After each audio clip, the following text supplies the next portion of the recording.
Joining us now to review some of the headlines of today's newspapers from around the world is Arise News analyst Emmanuel Efeni. Good morning, Emmanuel. Good morning, Ruben. Good morning, Rufai. Good morning, Victoria. I'm Kaviola. Good morning, Mr. Fede. Yes. Hope you had a nice weekend. I did. Yes.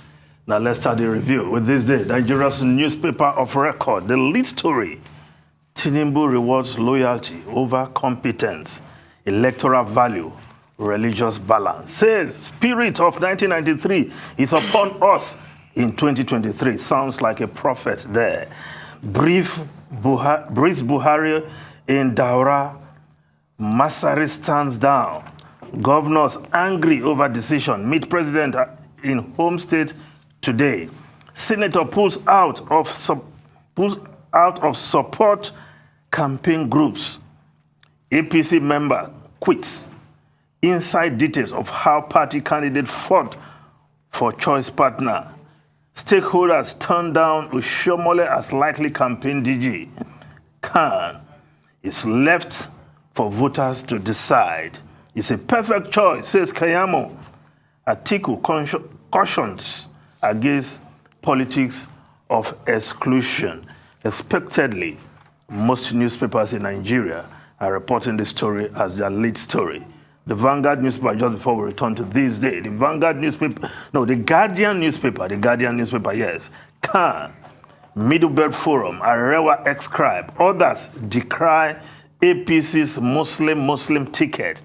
Tinubu, why I pick Shetima as my running mate. Muslim ticket, insensitive choice. Breach of constitution, says Huriwa Adeborua. We would have preferred Muslim-Christian ticket, APC rebel group says. Amid disquiet in Northwest, Wamako sues for peace. Labour Party not surprised by APC's insensitive ticket, says Deputy Chairman. Yes, the Punch newspaper reporting this story, how Tinubu shunned Northwest governors settled for Shetima. Northwest governors preferred one of them. Zulum turned down offer. Sources. Khan, Catholic Secretariat fault Tinubu won. Muslim ticket, insensitive. Tinubu allays fear, says religion, ethnicity cannot always determine our path. Now, the Vanguard newspaper, APC VP slot, why I opted for Muslim ticket. Tinubu, while the Nation newspaper, why I selected Shetima as running mate. Tinubu, yes, the quote there. If we truly understand the challenges upon us as a nation, then we must also see the imperative of placing competence in governance above religious sentiment. That looked like a slap in the face. You mean there are no competent Northern Christians to occupy the position of a running mate? I'm not sure that will be the case because we know there are. I can reel off a long list, starting with perhaps Boss Mustafa, who is the Secretary to the Government of the Federation. Of course, there is Simon Lalong, the Governor of Plateau State, who is also the Chairman of the Northern Governors Forum. And this guy is not competent, if you say. Competence over religion and other sentiments, according to Bola Ahmed Tinubu, the presidential candidate. But if we just come back to this day, yes, this day x-rayed this story and what manner of electoral value are we talking about? Yes, Northwest, 20%.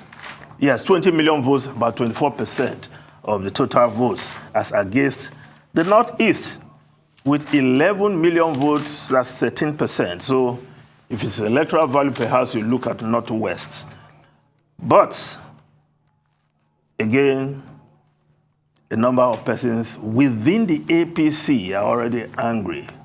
We've seen resignation and withdrawal from the campaign organization. Senator Ishaku Abo, and of course, Emmanuel Buaya, also who resigned from the party as a result of this. Now, if we talk about the spirit of 1993, talking about the MKO Kingibe ticket, the times are very different. The runoff to that election, very different. We know, unless somebody wants to pretend not to know, that in the last 7 years, the religious sensibilities of this country have been further accentuated, either by appointments or by happenings at the level of insecurity. So if anybody pretends to say that the spirit of 1993 has traveled all the way to 2023 to create an electoral magic, I think the voters will have to decide at that point. But clearly, it looks like an insensitive choice. But I will not weep for the northern governors who have been overlooked by Asiwaju Bola Ahmed Tinubu, because when 2 days to the convention, they suddenly started singing the song of power must shift to the south. I knew they were up to something. Because the president, who was also thinking of a consensus candidate, decided not to look in the direction of any of those northern governors. So they had to do something different. Now, when it's supposed to be payday for one of their own, Asiwaju Bola Ahmed Tinubu has decided to settle for Kashim. Well, what is the role, or what was the role of the president in all this? President Muhammadu Buhari, according to this day, Nigeria's newspaper of record, 3 names were sent to the president, but the president did not act on that. Perhaps he will not care less, whatever the candidate of the party does with his running mates. And of course, when Bola Ahmed Tinubu was asked about whether he has come to consult with the president, he said no, he has come to inform the president, not consult. Perhaps the president was not in the mood of consultation. So you just inform him and move on before the deadline for that,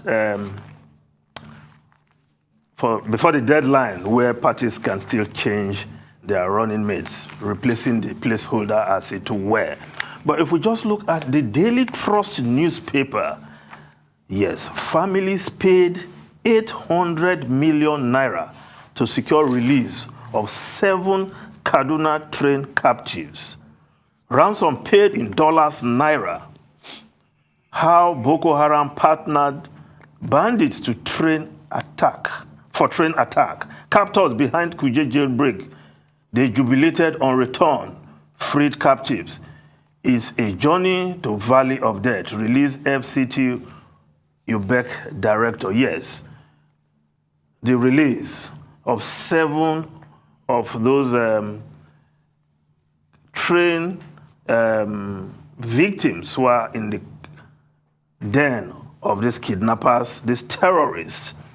When those guys were released, it was like a celebration of negotiation of what the government has been doing. But clearly, huge amount of money was paid. Now, as to those who acted as intermediaries, their role is also becoming questionable. Because I recall when we had somebody on our program, Newsnight, the other day, of course, I received a call immediately that what is this man talking about? They paid money, huge money, because a friend of the person who called had one of the relations, and they paid huge amount of money for that. But if we just look at the foreign newspapers quickly, the Times of London, rivals on Tory right do battle to beat Sunak. Of course, Liz Truss and Priti Patel are on the campaign trail. And their move is to stop, of course, Rishi Sunak from getting that position of the party leader, which will eventually translate to the next prime minister. So, Richie's, of course, Liz Truss is already launching her campaign, and for her, economy, economy, economy, and she's ready to cut taxes and bring back those conservative values. Of course, the Daily Telegraph also reporting that story. Truss vows, I will cut taxes from day one. But there's also another story in front page of the Daily Telegraph. Zahawi vows to reveal finances after sloss. Of course, he too that's Nadeem Zahawi is also eyeing the position of the leadership of the party. Already there are talks about his taxes, but he said once he comes face to face as one of the last two, he will release his tax details. And of course, he's saying, I pay my taxes in the UK. Is he talking to somebody? Tundu, Rufa, He's talking Dr. to Abati. But you know what's really pathetic? I was telling Dr. Abati earlier, I think it's so tragic that these attacks are happening. It's some kind of cannibal feasting, Tory on Tory, blue on blue violence. And Nadeem Zahawi, the latest story going around about him was that he attended a party at the Dorchester, an all-men's dinner in which some waitresses were groped. This is the level of desperation. Nobody is accusing him of having groped the waitresses. Apparently, he wasn't even there when the incident happened, but just because he attended that party, just this sort of attempts to smear each other, it's going to be really quite ugly, unfortunately. Is it the case of tell me who your friends are? I guess so, but I just thought it was really such a reach. He wasn't accused personally, so why are you bringing this up now? And it just goes to show the kind of campaign that they're going to run. Yes, they're going to talk about cutting taxes. I don't know how they're going to fund those tax cuts, but they're also going to make personal attacks against one another, unfortunately. I mean, it has to be said, the Conservative Party has always been very dog eat dog. Yeah, I mean, they're quite brutal. You know, like the local parlance, they say no party for jungle. That's the way it is. I mean, you have no friend when you're in a competition, pretty much. That's the case. I remember the last leadership struggle between when the race came down to two women, Andrea Leadsom and Theresa May. And you remember what Andrea Leadsom said? Disgusting. She went ahead to say that she will be a better leader because she has children and Theresa May doesn't have children. Such a disgusting thing to say. Yeah, but I'm happy the party kicked against her and that cost her the ticket. So she had to withdraw after saying that. She apologized. She apologized and she withdrew from the race. And that was how Theresa May emerged. So it's not today the Conservative Party have been known for sleaze. But this will be a feast. Cannibals, they're going to fight each other to finish. Yeah. And the likes of Zahawi, the likes of Rishi Sunak, that I believe has been planning this for over a year. Because nobody will tell me that Rishi didn't plan this before he made the move. Because he knows the importance of the Chancellor of the Exchequer. It is not ordinary that the Chancellor of the Exchequer stays in number 11, the British Prime Minister stays in number 10. So once the Chancellor of the Exchequer says, I have no confidence in the government is as good as done. And that was why it was after Rishi Sunak. If Rishi Sunak had not resigned, Boris Johnson will still be there as we speak. But once the Chancellor of the Exchequer resigned, other ministers had to go. Follow suit. So he planned it, and there were copious reports that a day, once Boris Johnson announced that he was resigning, he set up an HQ in a London hotel, and they started strategizing for campaign. That's at Sunday, they had shot the first campaign video to put out there Rishi Sunak. I saw it. So everything was planned before now, and it's going to go down to the wire. So politicians will keep making all the dead lie promises they are making, like they are going to cut taxes when Britain is in a deficit now, and there's debt mounting. They've got a 300 billion deficit from the COVID debt they took. How are they going to pay that back and cut taxes at the same time when they are supposed to collect taxes to be able to pay for that? That's another question on ground. So that's about them in the UK. I'm sure Dr. Bati wants to sound off on local politics or probably foreign politics before I still come back and sound up on this Tinubu issue. Well, Rishi Sunak, yes, clearly ahead because he has more than 30 MPs backing him already. Side, yeah. You need 36. Now, and the 1922 Backbenchers Committee, they are trying to see how they can review the rules so that the process will not be a drawn-out process. So those who did not get up to 36 MPs backing them they will drop out. They'll just drop out. Almost immediately. And then it goes to the second round, and then the final round will be 2 persons. But the way it is, it may well be Rishi Sunak and someone else. Who that second person is, we don't know yet. But we'll see who succeeds Boris Johnson at the end of the day. But a lot has also been said about Boris Johnson. That yes, he may have been a dissembler, a liar, and whose conduct may have been questionable. And I hope there are lessons that Nigerian leaders can learn from what has happened to Boris Johnson, a country where ethics in terms of political conduct is important, where leadership is subjected to rigorous scrutiny. If you call Boris Johnson a dissembler, a liar, and all of that, African leaders, they do worse things and they get away with it. And the issue at the end of the day will be ethnicity and religion and all of that. Now, which takes me to additional comments on what has happened in the APC. The choice of Bola Tinubu. We've talked at length about the insensitivity of a same-faith ticket. We've talked at length about the objections by members of the party and other stakeholders. But at the end of the day, it is for the Nigerian voter to choose wisely, to vote wisely. I've had some comments, some people say, oh, this is a breach of the Constitution. I'm not aware, of any specific law that has been violated, other than that there should be fairness, there should be justice, but all of that is in Chapter 2, of the Constitution. But what I see that has, that has at play here is a factor of compatibility. Beyond all that talk about competence and vision and putting a team together and the spirit of 1993 being upon us, the simple thing is that Asiwaju Bola Ahmed Tinubu clearly feels comfortable with Kashim Shettima.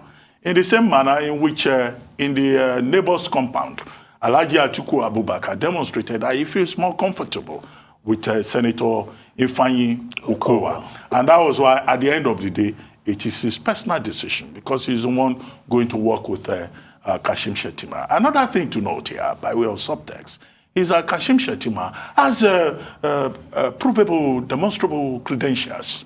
He has a BSc in Agric Economics from University of Maiduguri. He has a master's in agricultural economics from the University of Ibadan. He was even at the time a university teacher at the University of Maiduguri. So maybe that will inspire some confidence about people. No, Robert, are you saying there are no Northern Christians? No, I've not said that. Demonstrable, I've not said educational that. qualifications. I've not said that. Whom you know their classmates and their classmates know them? Is that what you're saying? I'm revealing the personality of his choice and, compatibility. And, of course, he's an apostle of Emilokan. He was director of Asiwaju Bola Ahmed Tinubu's campaign. Yes, but at the end of the day, it is the Nigerian people that will decide, okay? And I hope the electorate will vote wisely, will choose, vote according to their conscience. Right. And of course, the Christian community in Nigeria, you can be sure that they will mobilize against that ticket. And so this will be a major test, of the role of religion in Nigerian politics and the choices that politicians make. Please, I just want to say this. For those that speak about the spirit of compatibility, you should remember that you are compatible when you have not gotten power.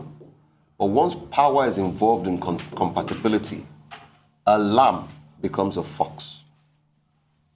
Well, you mean power intoxicates? Absolute power intoxicates? Absolutely. Once power gets involved in compatibility, a lamb becomes a fox. As we've seen so many times. But in any case, this same Shettima worked well with Zulum. Dr. Bati, I didn't mention anybody. Zulum was his commissioner. So it's a question of the characters involved. But what is important is the Nigerian interest. If they win, we'll be here. If they misbehave. Okay. So it's up to Nigerians to decide their own future. Well, maybe no time to really interrogate the competence of Kashim. Oh, there'll be plenty of time between now and the election. Yes, for now, we'll leave it at that. But I'm sure in due course, his competence will be put under the lens. Absolutely. And we'll remember Chibok and his role. And probably we'll have ice cream while doing that on the air. Well, but at least he can show certificates. Thank you very much, Emmanuel Efeani. Thank you. Okay.